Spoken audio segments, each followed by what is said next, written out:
Hello everyone, this is Abrajita from evidyarthi.in and let's start a new chapter from your civics book, chapter number 7, Understanding Marginalization. अब ये जो भारी भरकम नाम है ना, Marginalization, इसका मतलब पहले हम समझेंगे कि इसका मतलब क्या होता है। बड़ा सरल सा मतलब है, ठीक है। Marginalization to treat a person or a group that they are not important। भाई सरल सा मतलब है कि किसी पर्सन या किसी ग्रुप को, ठीक है, किसी कबीले को या फिर किसी कम्युनिटी को बहुत ज्यादा अलग नजर से परखना या देखना। अब इसके बहुत ही सरल से उदाहरण आपको बताती हूँ। वो समझ लीजिए आप अपनी क्लास में एक स्टूडेंट है, आप थोड़ा कम बोलते हैं, आपको थोड़ा सोशल होना पसंद नहीं, आप इंट्रोवर्ट है, बहुत कम बोलते हैं, अपने अपने में रहते हैं, तो सब आपको ऐसे देखेंगे, कितना कम बोलती है, ये तो आती नहीं है, तो खेलती नहीं है, ऐसे करके देखेंगे जैसे आप बिल्कुल ही अलग हो। वो तो आपका मन है ना कि आप कम बोलते हो, आप थोड़ा कम सोशलाइज होना पसंद करते हो, लेकिन आपको बिल्कुल अलग ही मान लिया जाएगा क्लास से, है ना। ऐसा होता है ना। समझ लीजिए पूरी क्लास में सारे हिंदू बच्चे बैठे हैं और अचानक से एक पारसी बच्चा आके बैठ जाए, ठीक है, उसको भी ऐसे देखेंगे। तो ये चीजें नहीं होनी चाहिए। मार्जिनलाइजेशन यानी कि किसी भी इंसान या किसी भी पर्टिकुलर ग्रुप को अलग आंख से नहीं देखना चाहिए, क्योंकि हमारे सोसाइटी में सब लोग सेम है। सो इसी का ये पर्टिकुलर मतलब इसी का ये बनता है। और इसमें दो ग्रुप्स की भाई बातें हुई हैं, एक है ट्राइबल लोग, दूसरे है मुस्लिम लोग। जी हाँ, मुस्लिम लोगों के साथ भी ऐसा होता है। तो आगे देखते देखते इस चैप्टर में हम लोग सारी चीजें पढ़ेंगे, ठीक है। मार्जिनलाइजेशन का मतलब आपको शायद समझ आ गया होगा अभी तक, ठीक है। फिर क्या आता है, may have felt marginalised in classroom और in the whole India in economic, political and social sphere. अब भाई आप देखते हैं कि बंगाली लोग हैं, जो बंगाली लोग हैं वो दुर्गा पूजा बनाते हैं, मतलब नवरात्रों के वक्त पे वो थोड़ा सा नॉनवेज खाते हैं।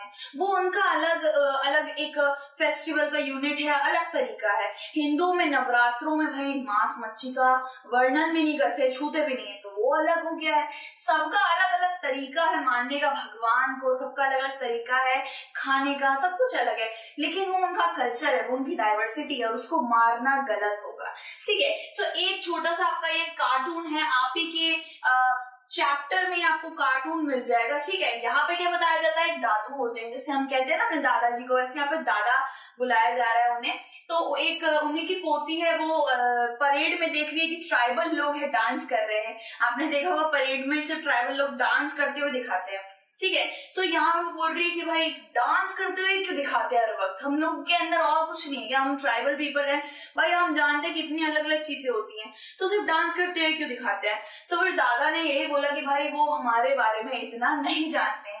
फिर वो अपनी एक पूरी की पूरी एक स्टोरी बताने लग जाते हैं अपने पोती को कि मैं उड़ीसा में रहा करता था और वहां पे मेरा पूरा ट्राइब रहा करता था मेरे साथ, हम लोग अपने फॉरेस्ट में बहुत खुश थे, हम लोग पूजा पाठ करते थे बड़े बड़े पेड़ों की और बहुत ज्यादा रिस्पेक्ट देते थे पेड़ पौधों को, क्योंकि भाई आप जानते ही हैं भाई फॉरेस्ट से ही उनका सर्वाइवल चलता है, याद है ना आपको।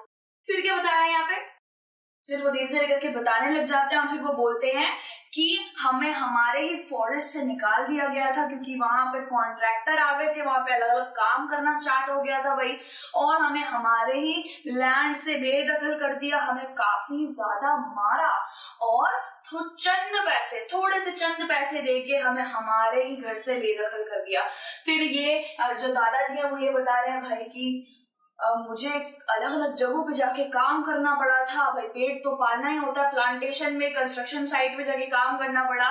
और फिर क्या, फिर उसके बाद ये बड़े हो गए और ये अपनी ही पोती को ये स्टोरी बता रहे हैं कि मेरे साथ ऐसा ऐसा हुआ, क्योंकि हम लोग ट्राइबल लोग थे, ठीक है।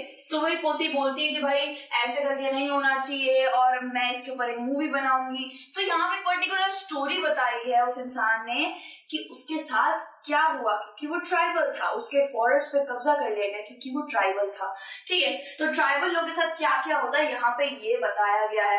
फिर आते हैं नेक्स्ट पॉइंट में, आते हैं कि इकोनॉमिक, पॉलिटिकल, सोशल स्फेयर में भाई इनको अच्छी तरीके से फैसिलिटी नहीं दी जाती है। आप भी जानते हैं भाई इनका ट्रेडिशन है इनके अलग अलग ट्रेडिशन है, अलग तरीके के कपड़े पहनते हैं, फेस्टिवल अलग तरीके से बनाते हैं, वो उनका अपना अधिकार है।